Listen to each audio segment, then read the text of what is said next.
মির্জা ফখরুল সংবিধান নিয়ে কি বলছিল শুনেন। কোন সংবিধান? এটা আওয়ামী লীগের তৈরি করা সংবিধান, তার নিজের স্বার্থে, দলের জন্য। এই সংবিধানকে কেটে আর এক তৃতীয়াংশ তারা করেছে একজন ব্যক্তির জন্য, এবং যেখানে কোনো প্রশ্ন করা যাবে না, তার কোশ্চেন, এবং এটা কোনোদিনই নাকি পরিবর্তন করা যাবে না। সংবিধান তো মানুষের জন্য, সংবিধান তো কোনো ব্যক্তির জন্য নয়। সেই মানুষের সংবিধান তারা নষ্ট করে ফেলেছে। শুনেছেন, মানে এদের কথার কোনো ঠিক নাই। যখন যেটা পছন্দ, যখন যেটা কাজে লাগে সেটাই বলে, আর খালি মিছা কথা বলে, কথা ঘুরায়।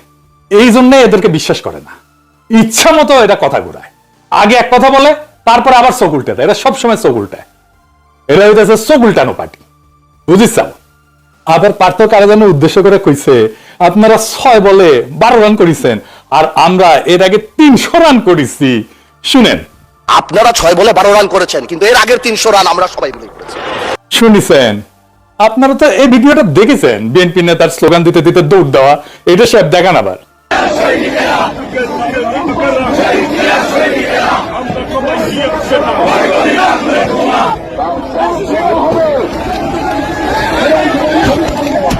দেখেছেন, কেউ জানতেন যে কেন দৌড় মারিচ্ছে? ওই পার্থ গেলে কয়া দিল 300 রান করা লাগবি না, ওই জন্য দৌড় মারিছে। বিএনপির দৌড়ের উপরে রেখা তাহলে হাসিনা ভালোই করেছে, রান বেশি উঠেছে। দৌড় মারাটাই ওদের কাছে আন্দোলন। আপনারা ঈদের পরে আন্দোলন আন্দোলন শুনেছিলেন না? খালি ঈদের পরে তীব্র আন্দোলনের ডাক দিত মির্জা ফখরুল কেসি গেটের মাঝখানে বসে।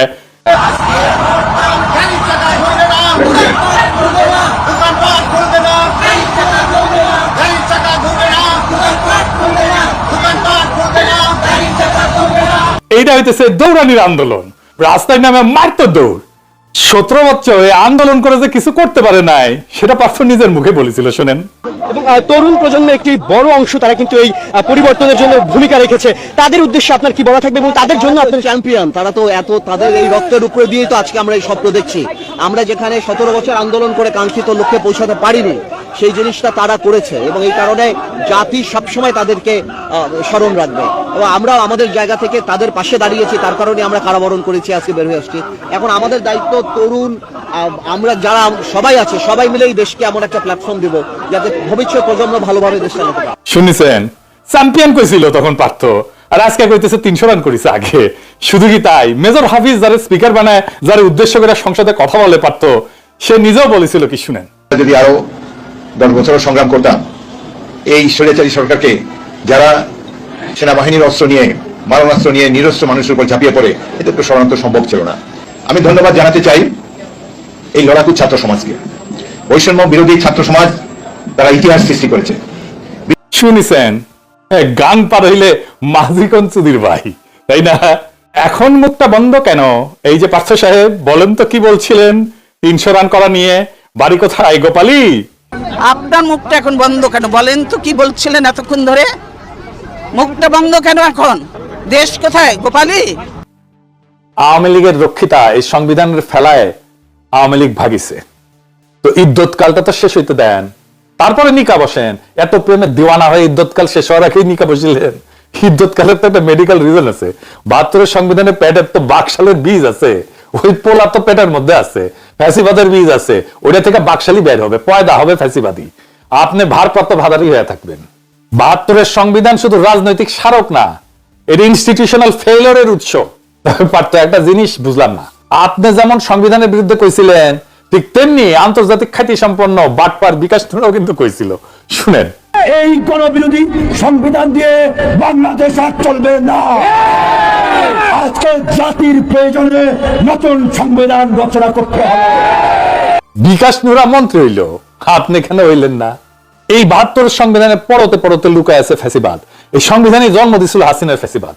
বাংলাদেশে আরো ফিরে আসবে ফ্যাসিবাদ যদি এই 72 সংবিধান থাকে। যে সংবিধান 55 বছর আগে লেখা হয়েছিল, সেই সংবিধান কি আজকের কমপ্লেক্সিটি এটা ধারণ করতে পারে? আজকের দুনিয়ার সমস্যাকে সমাধান দিতে পারে?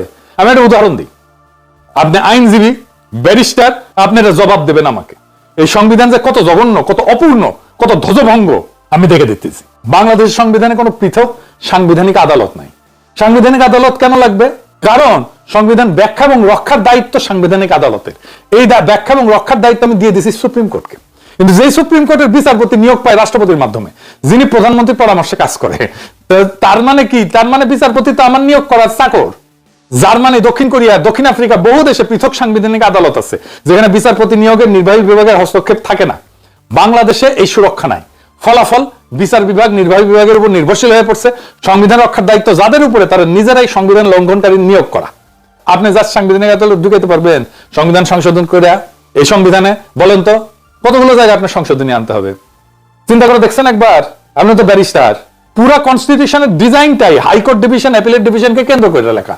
ফলে আলাদা সাংবিধানিক আদালত আনতে গেলে সংবিধানের ভেতরে টুকরা টুকরা জোড়াতালি দিতে হবে অনেকগুলো জায়গায়। আমি হিসাব করে দেখছি 12 থেকে 14টা জায়গায়। আর্টিকেল 44 থেকে শুরু করে 111, 152 থার্ড শিডিউল পর্যন্ত ছড়ায় থাকা ধারাগুলো সাইটে বদলে পুনর্লিখন করতে হবে, একেবারে আলগা পাঁচতলে চেঞ্জ করতে হবে।